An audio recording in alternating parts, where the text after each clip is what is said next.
Kulgili, lekin yig'lash kerak bo'lgan bir moment bor.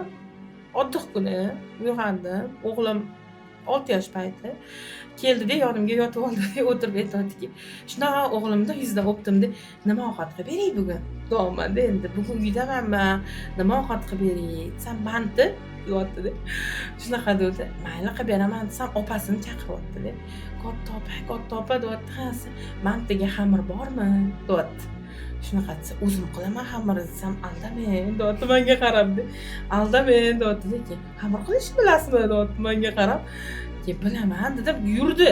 Yonimda kun bo'yi yurdi. O'zim qilayotganimni qidiryapti-da. "Nega bunaqa bo'lyapti?" desam, "Men umrim davomida" 6 yoshli bola aytayotgan, "Umrim davomida uyimizda ovqatni opam qiladilar, katta opam qiladilar deb o'ylagan ekanman" deydi.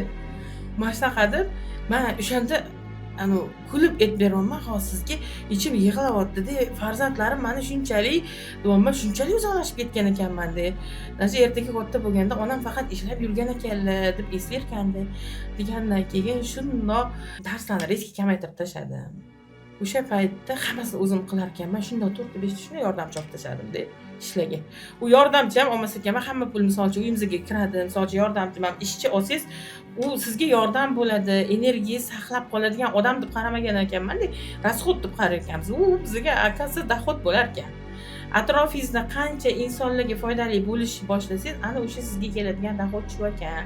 Shu narsani o'shanda tushundim-da, oilamga ko'proq vaqt ajratishni boshladim.